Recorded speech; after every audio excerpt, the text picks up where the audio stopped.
Okay, Alhamdulillah, wassalatu wassalamu ala Rasulillah, half hour. Welcome to SNH.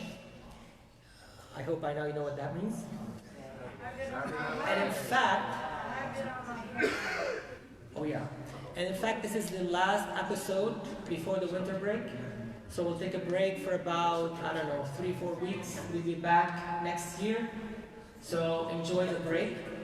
Do something wise and beneficial. Tonight, inshallah, okay, I can't, you know me and noises, right? I cannot start if people making noises, thank you. Tonight, inshallah, we're gonna talk about Surat At-Teen. How many of you memorize Surat At-Teen? Okay, about a third or less, maybe a quarter. I hope you know what I'm talking about. What does teen mean in Arabic? Or in English, rather? Fig, very good. So this is the surah talking about the fig. And it's the only place in the Quran where the fig is mentioned. So this is a surah, a small surah, in Juz Amma. It's a very small, short surah. And I hope all of you have read it, and some of you memorize it. Alright. So in the surah, Allah subhanahu wa ta'ala says, وَالتِّينِ وَالزَّيْتُونِ وَطُورِ سِينِينَ وَهَذَا الْبَلَدِ الْأَمِينَ. So Allah subhanahu wa ta'ala is making an oath. He is swearing by something. And he's swearing by the fig and the olive. By the fig and the olive.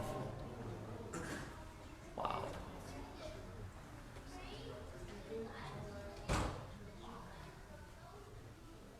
Thank you. I'm easily distracted.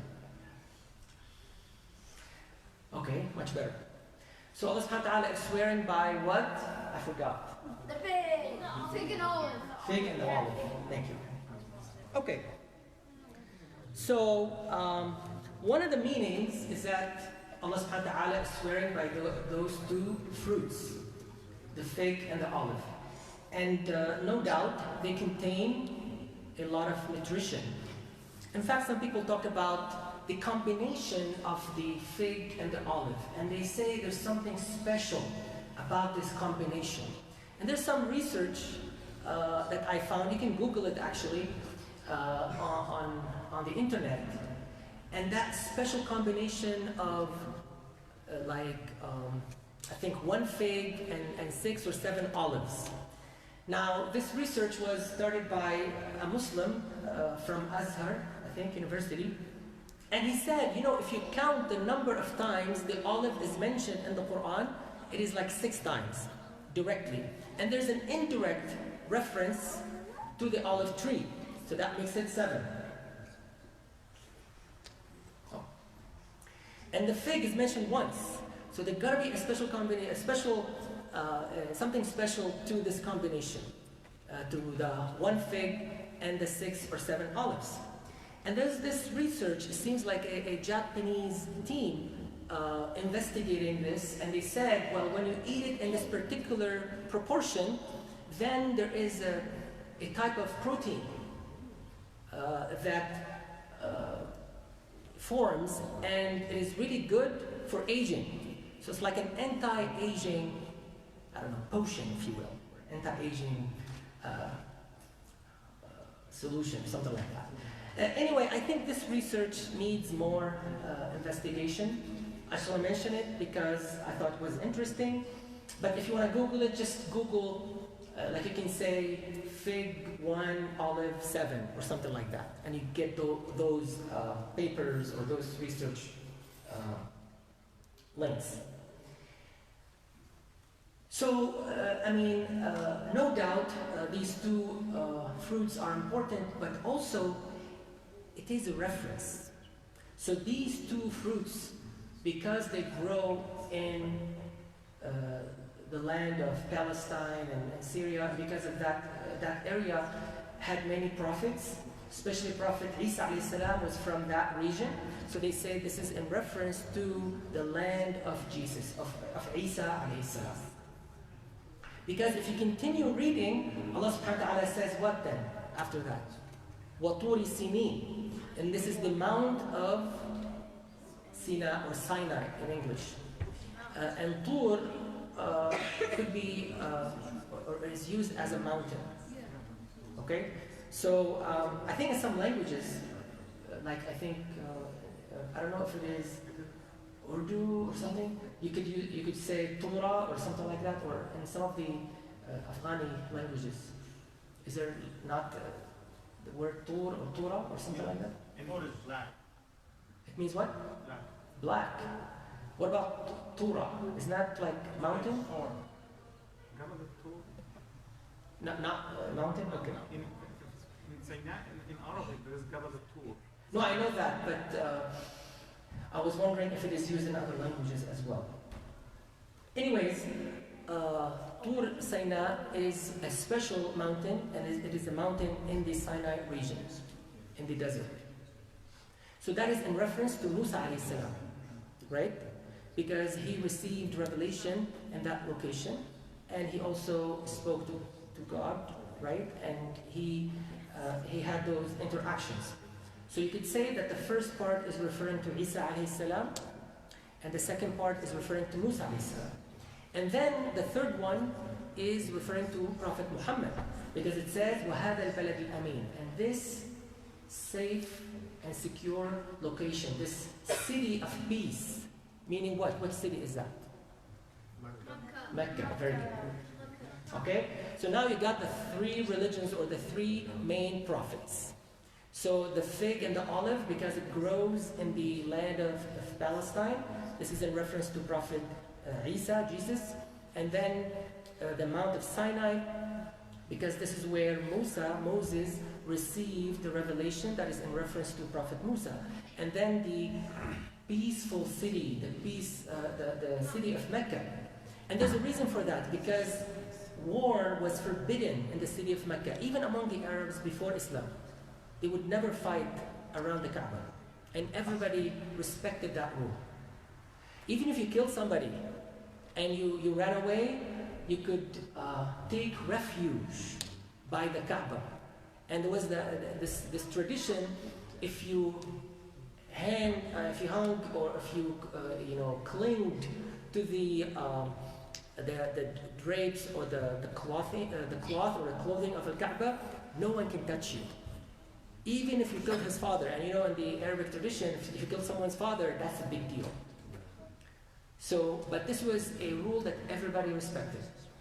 All you have to do is just run toward Kaaba and hang to the clothing of Al-Kaaba, or just hang to the walls of Al-Kaaba, and no one will touch you.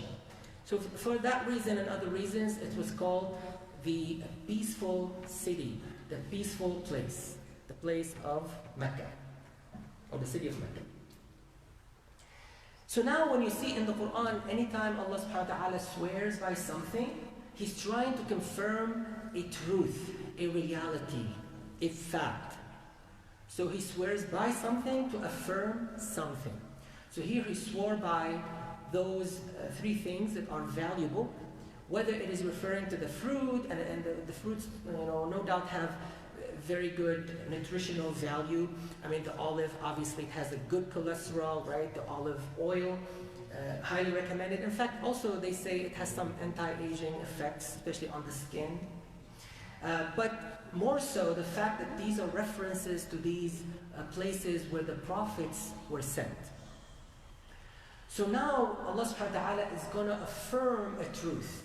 After swearing by these important things, He's going to affirm what? An important truth. What is that truth?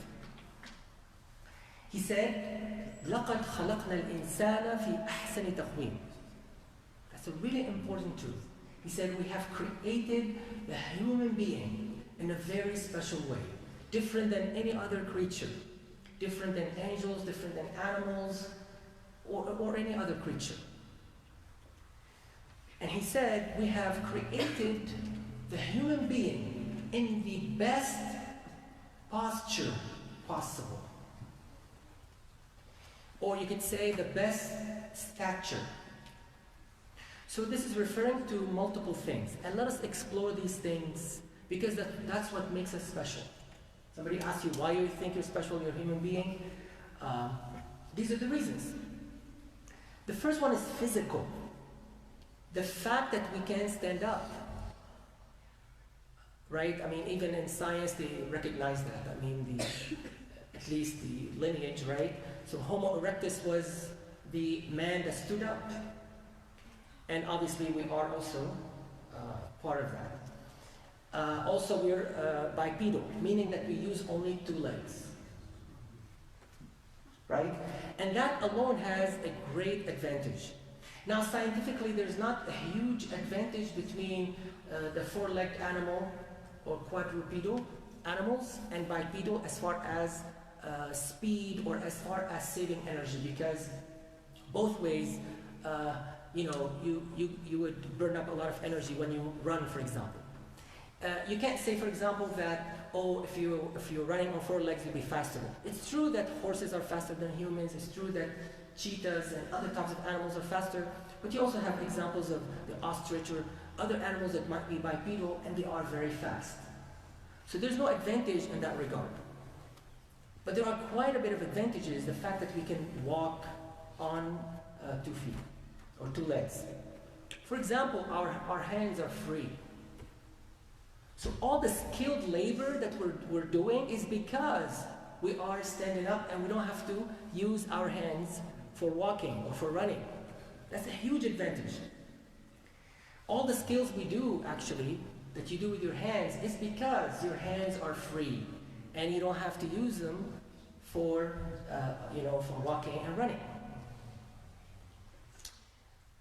Also the fact, and this is something that many people may not pay attention to, but it's also an advantage, you could say. The fact that you stand up, your body is exposed to less heat from the sun. And that's an advantage.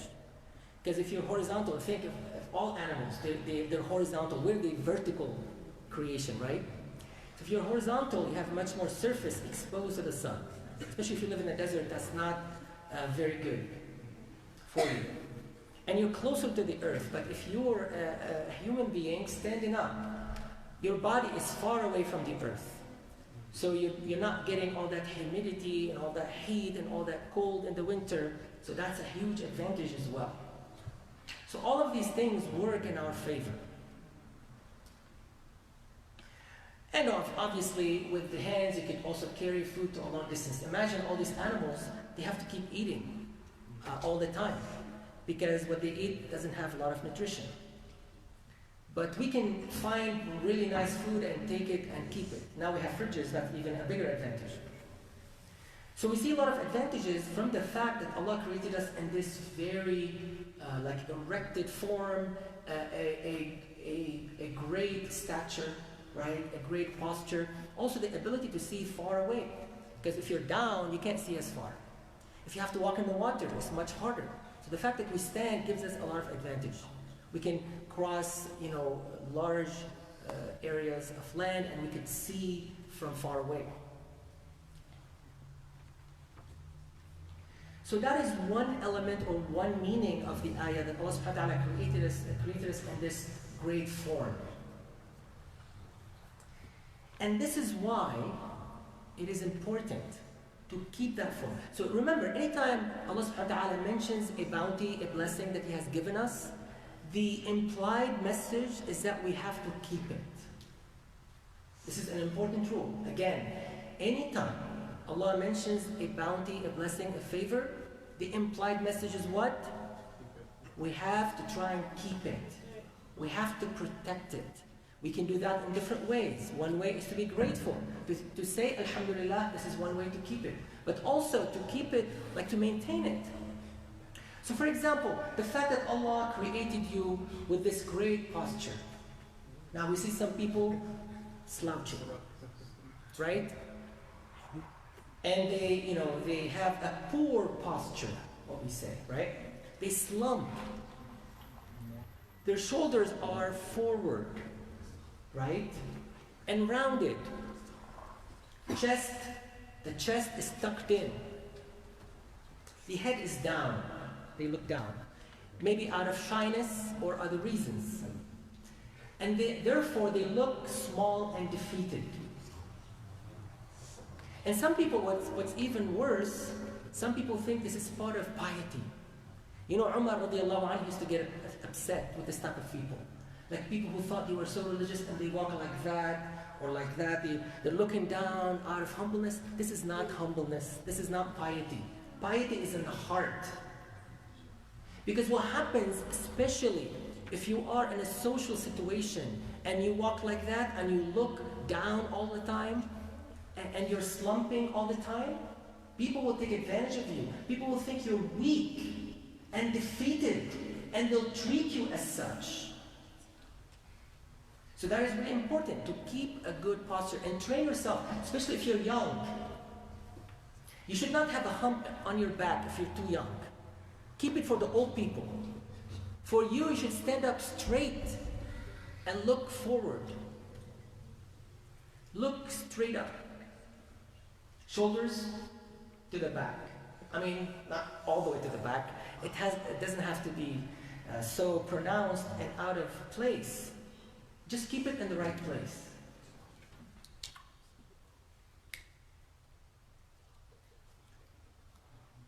Body language matters, especially in social space, in social situations.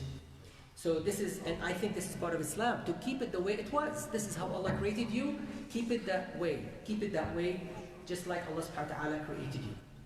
You know, scholars have said that when Allah said, we have created the human being in this ahsan taqweem, the best posture, the best, stature possible, they said, tamul khalq, mutanasib al-a'da', muntasib al-qama. They had like 3 meanings. One is complete in creation, like the proportions of the body are great and to the point, and that you are erected. So these are the meanings of the physical posture. Now this is not the only meaning. This is not the only meaning. Another important meaning is that Allah subhanahu wa ta'ala created us, so the physical aspect is not the only one. So Allah subhanahu wa ta'ala made us special in different ways, right? So when He said in the best manner possible, He also meant that He created us upon fitrah. And what is fitrah? This is an important concept in Islam. And it means that Allah created you upon a certain intuition. That is the human intuition. Bara, can I help you? No. Okay, sit down please. So, He created us with a particular instinct, a particular intuition, by which we're able to recognize the truth. Again, this is not true about any other creature. So for example, the animal does not have the equipment to allow them to tell truth from falsehood. That concept does not even exist. In fact, if we were to look at the differences between us and animals, I mean, there are basically a few things that tells us apart, that sets us apart from all the other animals. One of them is language. The fact that we can communicate through language. You might say, well, they have some language, the ants, they have certain language. They communicate where food is, and the bees, and then the birds, they chirp and all of that. But their language is very, very primitive. We communicate ideas, and animals cannot do that. So that's one big difference, is language. Also culture. And we inherit culture, so it's not just that I have something. No, my children and my community and the lineage after me and all the generations after me will be able to benefit from all the discoveries we've made, all the culture we've built. So that's a huge advantage. This is why we keep progressing, but animals cannot make any progress. They're stuck, right? Not to denigrate or diminish or belittle animals, but this is no doubt an advantage that we have, human beings. So this is also part of ahsan taqweem, the best manner possible. Also the intellect, the ability to think. The ability to think is no doubt a human advantage. And our brain size, no doubt, is bigger. It's big. I mean, it's big and bigger than all other animals. Now, if you notice here, Allah subhanahu wa ta'ala said, we have created the human being in the best way possible, best manner possible, but there is an issue here. There's a possibility that we can decline. But the difference is, a human being, when they decline, they do it on a free will. They do it intentionally. They have a choice. So yes, some people, after having all of these bounties, all of these advantages, they choose to decline. So Allah subhanahu wa ta'ala said, ثُمَّ رَدِدْنَاهُ أَسْفَلَ السَّافِلِينَ. Not only that you decline, but you decline to the lowest of the low. See, because now you have a choice, now you have a free will, and if you mess up, you have a bigger responsibility. So some people get lower than animals. And again, this is not to target anyone or to judge anyone, but this is a reality that we all should be aware of. And indeed, when you see what people do sometimes, no animal will do. Like, for example, when you think about the wars and the genocide and how people kill each other. In the animal kingdom, animals only kill for food. And they only kill as needed. Even you think of the most vicious animal, the wolf or anything like that. The most vicious animals, they only kill as needed. Like only kill to survive, to eat. But when it comes to the human being, subhanAllah, when they lose this edge, when they forget about the human endowment, the fact that Allah created us in the best way possible, physically, spiritually, emotionally, when we forget about this reality, this is the beginning of the decline. Now this is really important. This is a very important fact. That matters are in our hands, but we could easily lose that. We could easily decline. We could easily stoop so low, lower than any animal. Now some people might say, well, I read the Quran and look what it says, that people can be worse than animals. And they pick on that. But it is a reality, it is a fact. And the Quran is not trying to be politically correct. It's telling you a fact, not to judge others, but to think about your own reality. The fact that you yourself, it doesn't matter if you're Muslim or non-Muslim, because many Muslims also go down so low. Anytime you don't follow the guidance, it doesn't matter if your name is Muhammad, Ali, or John, it doesn't matter. It doesn't matter if you're born to a Muslim family or not. So this possibility of degeneration, of spiraling down, is a reality, it's possible, and it's possible for everyone. So yeah, free will comes at a price. You could say that the animals don't have a free will, but they cannot decline like we can. So we have a big potential to rise, but we also have a potential to decline. So this is a huge reality we see in the surah. ثُمَّ رَدِدْنَاهُ أَسْفَلَ السَّافِلِينَ. And أَسْفَلَ السَّافِلِينَ is the lowest of the low. And by the way, this is true about all types of crimes and all types of, vices. So it's not just the killing, like relationships between people. I mean, a lot of animals, they have loyalty. But a lot of times, unfortunately, among humans, you don't find that. Among humans, you find jealousy, you find envy, and you find all kinds of vices. So that's why we have to be alert and awake, not to degenerate like that. And this is why Allah subhanahu wa ta'ala said there's an exception here. Not everybody will decline. So who are the people who are going to be saved from that decline? He said, إِلَّا الَّذِينَ آمَنُوا وَعَمِلُوا الصَّالِحَاتِ فَلَهُمْ أَجْرٌ غَيْرُ مَمْنُونٍ. Except for the people who truly believe, and not just believe. I mean, some people just claim. It's a claim. It's a word on their mouth. It's a lip service, as we say. That doesn't work. You gotta mean it. I mean, and this applies a lot to the young people. So think of it this way. Allah subhanahu wa ta'ala has given you so much. Especially when you're young, you're healthy, and your body has not, been ruined by so much stress and so much work and so much worries. So mashallah, you got all the resources. But unfortunately, some young people, they ruin that resource, that potential, that blessing. A good example is taking drugs or drinking alcohol. And some people think it's not a big deal because, I'll just try it once. There's no such a thing as once. Please listen carefully. Most of the people who are addicted, they said one time in the past, they said, I'll try it once, I'll see how it feels. I mean, no one wants to be addicted on purpose. Like, you think those people, now that they're addicted and they say, well, I'm just going to smoke one puff, or I'm going to just try this smaller drug. But you realize that this one is a gateway to another drug and another one.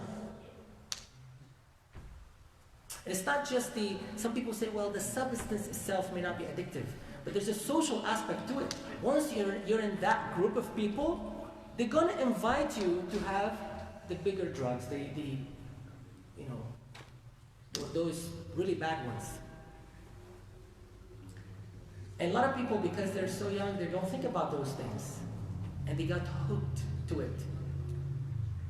And the problem is, once you're in that environment and you start using, it is so hard to get away from it. Even the people who go through, therapy and all of that, and they think they're off. It is so easy. It is so easy to go back, to relapse, even after 20 years, some people. So think how dangerous that is. You could totally ruin your entire life. This is asfal safilin that Allah subhanahu wa ta'ala is talking about.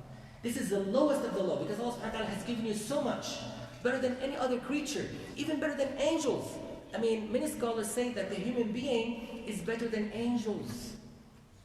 But we have this huge power, this power to ruin our own life. It's in our hands. We can make our life terrific, but we can also make it so miserable. And all you have to do is just look at those people and their lives. That's all it takes. Drinking the same way. Like, you just totally lose your mind. You start acting funny. You say things you don't mean that you regret later. I mean, you could lose your spouse. Your family could be destroyed because of these actions. This is asfal safilin, the lowest of the low. You could hurt your friends, the people you care about, because of these things. So this surah has a really important message for us. Allah subhanahu wa ta'ala has given you this endowment, this bounty, this advantage that no one else has. It's in your hand, it's up to you. Are you going to take care of it, or are you going to ruin it? And you're going to watch it, disappear from in front of you. And there's nothing worse than having something and losing it. Like, if you've ever been rich, you don't care. But imagine being rich and you lose all your money. Some people cannot handle it. They commit suicide because they've seen what it's like. They've been used to having luxury and money and big houses and cars and everything. And then they lose it all. It's far worse. It's much harder. And I tell you, what you have today, your bodies and your intellect, is much more important than the riches of the wealthy people, than the money in the bank. This is your commodity. Don't ruin it. You only got it once. You don't get a second chance. You don't get another body. Once you ruin it, it's gone. It's down the drain. There's no coming back. I mean, now we see people getting pregnant in high school, middle school. That's another huge mistake. There's no coming back. Imagine how many single mothers, being 18 or 19, you've just ruined your life. You're not equipped to raise a kid. You're a kid yourself. You're only 14 or 15 or 16. You're just a kid. You know nothing about life. You know nothing about responsibility. This is asfal safilin. This is the lowest of the low. And don't tell me you're trying. You know, yeah, I know some mistakes you can come back from. Some mistakes you cannot. That's it. It's over. Imagine your life is over and you're only 15 or 16. Is that what you want? So you better realize this great bounty from Allah subhanahu wa ta'ala. Like I said, Allah gave you a lot of power. It's in your hand. It is in your hand. It's up to you. It's up to you what you want to do with it. إِلَّا الَّذِينَ آمَنُوا وَعَمِلُوا الصَّالِحَاتِ. There's a way out. You know, you believe. Because it takes a lot of belief. And I tell you, a lot of times, I know it's not easy being in this environment where everybody, almost everybody, is doing something wrong. This is why it takes a lot of belief, it takes a lot of faith. No one is saying it's easy. When you see all your friends doing it, it's extremely hard, very hard, super hard. Well, what is more important? To fit in or to do it right? إِلَّا الَّذِينَ آمَنُوا وَعَمِلُوا الصَّالِحَاتِ. This ayah applies today more than any other time. You are the exception. An exception is good. You are exceptional. إِلَّا الَّذِينَ آمَنُوا وَعَمِلُوا الصَّالِحَاتِ فَلَهُمْ أَجْرٌ غَيْرُ مَمْنُونٍ. You'll get a reward. We're over? Okay. You get a reward that is non-ending. And believe me, you get it in this life before the next.